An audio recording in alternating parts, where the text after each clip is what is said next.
Good morning everyone, welcome back to my YouTube channel. ಇದು ದಿನ 7. ನಾನು ಸ್ಟಡಿ ಸ್ಟಾರ್ಟ್ ಮಾಡಿ ಇವತ್ತಿಗೆ 7 ದಿನ ಆಯಿತು. ಇವಾಗ ಎದ್ದು ಮುಖ ತೊಳ್ಕೊಂಡು ಫ್ರೆಶ್ ಅಪ್ ಆಗಿ ಸ್ಟಡಿ ಸ್ಟಾರ್ಟ್ ಮಾಡ್ತೀನಿ. ರೂಮಿಗೆ ಬಂದು ನೋಡಿದ್ರೆ ತುಂಬಾ ರೂಮೆಲ್ಲ ಮೆಸ್ಸಿ ಆಗಿತ್ತು. ಹಾಗಾಗಿ ಸ್ವಲ್ಪ ಕ್ಲೀನ್ ಮಾಡ್ಕೊಳ್ಳೋಣ ಅಂತ ಕ್ಲೀನ್ ಮಾಡ್ಕೊಳ್ತಾ ಇದ್ದೀನಿ. ನಾವು ಓದುವ ಜಾಗ ಸ್ವಚ್ಛವಾಗಿದ್ದರೆ ಓದೋಕೆ ಇನ್ನೂ ಇಂಟ್ರೆಸ್ಟ್ ಬರುತ್ತೆ ಅಂತಾರೆ. ಹಾಗಾಗಿ ಅದೊಂದು ಸ್ವಲ್ಪ ಕ್ಲೀನಾಗಿ ಇಟ್ಕೊಂಡ್ಬಿಟ್ರೆ ಅದು ನಮಗೆ ಒಳ್ಳೆಯದು. ಹಾಗಾಗಿ ನಾನು ಸ್ವಲ್ಪ ಕ್ಲೀನ್ ಮಾಡ್ಕೊಳಕತ್ತೀನಿ. ತುಂಬಾ ಬುಕ್ಸ್ ಎಲ್ಲ ಜೋಡಿಸಿ ಇಟ್ಕೊಂಡ್ಬಿಟ್ಟೀನಿ. ಅವು ಭಾಳ ಬುಕ್ ಆಗಿಬಿಟ್ಟವು. ನಾನು ಇವಾಗ ಸುಮ್ಮನೆ ಮೇಲೆ ಕ್ಲೀನ್ ಮಾಡಿಕೊಂಡು ಸ್ಟಡಿ ಸ್ಟಾರ್ಟ್ ಮಾಡ್ತೀನಿ. ಆಮೇಲೆ ಬೇಕಾದರೆ ಟೈಮ್ ಸಿಕ್ಕಾಗ ಅಷ್ಟು ತೆಗೆದು ಎಷ್ಟು ಬೇಕೋ ಅಷ್ಟೇ ಪುಸ್ತಕಗಳನ್ನು ಇಟ್ಕೊಂಡು ಓದ್ತೀನಿ. ಇವಾಗ ನಾನು ಟೈಮ್ ಟೇಬಲ್ ಬರ್ಕೊಳ್ತಾ ಇದ್ದೀನಿ. ಫಸ್ಟ್ ಸ್ಲಾಟ್ ಬರಿತಾ ಇದ್ದೀನಿ. ಇದು ಹಿಸ್ಟ್ರಿ. ಫಸ್ಟ್ ಸ್ಲಾಟಲ್ಲಿ ನಾನು ಹಿಸ್ಟ್ರಿನೇ ಯಾಕೆ ತೊಗೋತೀನಿ ಅಂದರೆ ನನಗೆ ಹಿಸ್ಟ್ರಿ ಓದೋಕ್ಕೆ ಇಂಟ್ರೆಸ್ಟ್ ಭಾಳ. ಹಾಗಾಗಿ ನಾನು ಅದನ್ನೇ ತೊಗೋತೀನಿ. ಒಂದು ವಿಷಯ ಹೇಳಬೇಕು ಫ್ರೆಂಡ್ಸ್ ನಿಮಗೆ. ಏನಪ್ಪ ಅಂತಂದರೆ, ನಾನು ಸ್ಕೂಲ್ಗೆ ಹೋಗ್ತಾ ಇದ್ನಲ್ಲ, ಆದರೆ ನಾನು ಬಿಟ್ಟೀನಿ ಇವತ್ತಿಂದ. ಯಾಕಪ್ಪ ಅಂತಂದರೆ ನನಗೆ ಓದೋಕ್ಕೆ ಟೈಮೇ ಸಿಗ್ತಾ ಇಲ್ಲ. ಸ್ಕೂಲಲ್ಲೇ ಇಡೀ ದಿನ ಅಲ್ಲೇ ಕಳೆಯೋದಾಗ್ಬಿಡ್ತಾ ಇದೆ. ಆಮೇಲೆ ಬಂದ ತಕ್ಷಣ ಟಯರ್ಡಾಗಿ ಮಲ್ಕೊಂಡು ಬಿಡ್ತಾ ಇದ್ದೀನಿ. ಹಾಗಾಗಿ ಓದೋಕ್ಕೆ ಒಂಚೂರೂ ಟೈಮೇ ಸಿಗ್ತಾ ಇಲ್ಲ. ಏನಪ್ಪ ಅಂದರೆ ಬೆಳಗ್ಗೆ ಎದ್ದು 3 ಗಂಟೆಯಿಂದ 6 ಗಂಟೆಗೆ ಓದ್ತೀನಲ್ಲ, ಅಷ್ಟೇ ಆಗ್ತಾಯಿದೆ. ಬಂದು ನಾವು 1 ಅವರ್ ಹೇಗೋ ಮಾಡಿ 1 ಅವರ್ ಓದ್ತೀನಂದ್ರೂ ದಿನಕ್ಕೆ 4 ತಾಸು ಅಷ್ಟೇ ಓದೋದಾಗ್ತಾಯಿದೆ. ಹಾಗಾಗಿ ನಾನು ಬಿಟ್ಟುಬಿಟ್ಟೆ. ಯಾಕಪ್ಪ ಅಂದರೆ ಇನ್ನೂ ತುಂಬ ಲೇಟಾಗಿದೆ ಎಕ್ಸಾಮ್ಸು ಅಂತಂದರೆ ನಾವು ಹೇಗೋ ವರ್ಕ್ ಮಾಡ್ತಾ ಸ್ಟಡಿನೂ ಮಾಡ್ಬೋದು. ಆದರೆ ನಿಯರಲ್ಲಿದೆ ಅಲ್ಲ ಎಕ್ಸಾಮ್ಸು, ಹಾಗಾಗಿ ಓದೋದೇ ಉತ್ತಮ ಅನಿಸಿತು.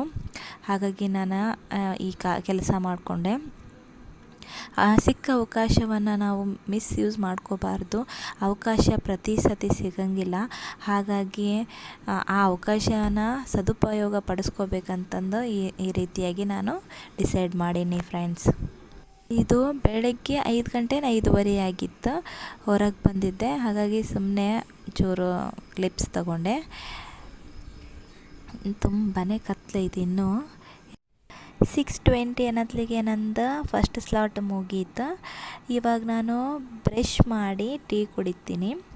ಫಸ್ಟೆಲ್ಲ ಹೆಂಗೆ ಮಾಡ್ತಿದ್ದೆ ಅಂದ್ರೆ 5 ಗಂಟೆ ತನಕ ಓದ್ತಾ ಇದ್ದೆ. 5 ಗಂಟೆಗೆ ಬಂದು ಟೀ ಮಾಡ್ಕೊಂಡು ಕುಡಿತಾ ಇದ್ದೆ. ಆದರೆ ಇವಾಗ ಅದು ಯಾಕೋ ಇಷ್ಟ ಆಗ್ತಾ ಇಲ್ಲ, ನನಗೆ ಕುಡಿಬೇಕು ಅನ್ನಿಸ್ತಾ ಇಲ್ಲ. ಹಾಗಾಗಿ ಇವತ್ತೆಲ್ಲ ಸ್ಟಡಿನ ಕಂಪ್ಲೀಟ್ ಮಾಡಿ ಬ್ರಷ್ ಮಾಡಿನೇ ಕಾಫಿ ಕುಡಿತಾ ಇದ್ದೀನಿ. ಕಾಫಿ ತೊಗೊಂಡು ಹೊರಗೆ ಬಂದು ಕುಂತ್ಕೊಂಡು ಕಾಫಿನ ಎಂಜಾಯ್ ಮಾಡ್ತಾಯಿದ್ದೀನಿ. ಇದಾದಮೇಲೆ ನಾನು ಎಲ್ಲ ಮನೆ ಕೆಲಸ ಮುಗಿಸ್ಕೊಂಡು ಸ್ನಾನ ಮಾಡಿ ತಲೆ ಬಾಚ್ಕೊಂಡು ಫ್ರೆಶ್ ಅಪ್ ಹಾಕಿ ಇನ್ನು ಮತ್ತೆ ನಾಷ್ಟ ಮಾಡಿ ಅಭ್ಯಾಸ ಮಾಡೋಕ್ಕೆ ಕುಂದಿರ್ಬೇಕು.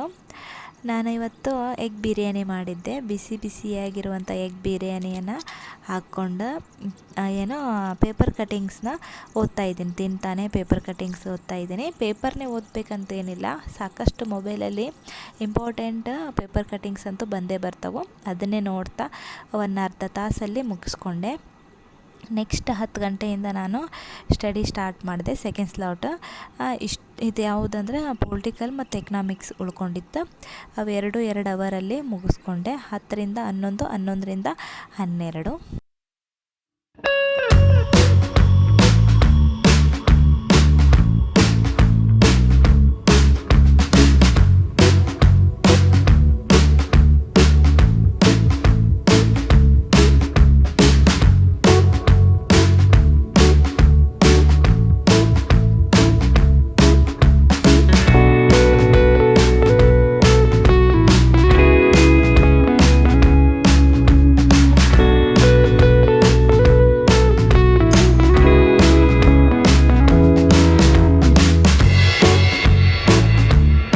ಫೋರ್ತ್ ಸ್ಲಾಟ್ 6 ಗಂಟೆಯಿಂದ 7 ಗಂಟೆ ಕನ್ನಡ ಆನ್ಲೈನ್ ಕ್ಲಾಸ್ ತಗೊಂಡೆ.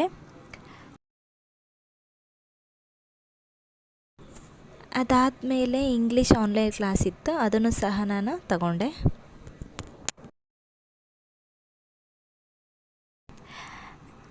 ಇಲ್ಲಿ ಏನು ಮಾಡ್ತಾ ಇದ್ದೀನಿ ಅಂತಂದರೆ, ನನ್ನ ಹತ್ರ ಕನ್ನಡ ಪುಸ್ತಕಗಳು ಡಬಲ್ ಅಲ್ಲ ತ್ರಿಬಲ್ ಆಗಿದ್ವು. ಅವೆಲ್ಲ ಮಮ್ಮಿ ಏನು ಮಾಡ್ತಾಯಿದ್ರು, ಅದನ್ನು ರದ್ದಿಗೆ ಹಾಕ್ಬಿಡು ಭಾಳ ಆಗ್ಯಾವ ಅನ್ನಕತ್ತಿದ್ರು. ಅವನು ಸುಮ್ಮನೆ ರದ್ದಿಗೆ ಹಾಕೋಕ್ಕಿಂತ ಎಲ್ಲ ಕವಿ ಪರಿಚಯಗಳನ್ನು ಎಲ್ಲವನ್ನು ನಾನು ಈ ಥರ ಕಟ್ಟಿಂಗ್ ಮಾಡಿಕೊಂಡು ಒಂದು ಬುಕ್ನಲ್ಲಿ ಅಂಟಿಸ್ಕೊಳ್ತಾ ಇದ್ದೀನಿ.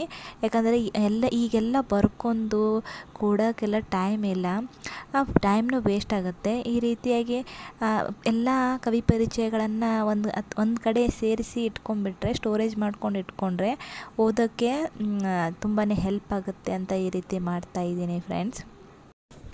ಈ ದಿನ ಈ ರೀತಿಯಾಗಿ ಕಳೆದೆ. ನೆಕ್ಸ್ಟ್ ವಿಡಿಯೋದಲ್ಲಿ ಸಿಗ್ತೀನಿ ಫ್ರೆಂಡ್ಸ್. ಅಲ್ಲಿವರೆಗೂ ನನ್ನ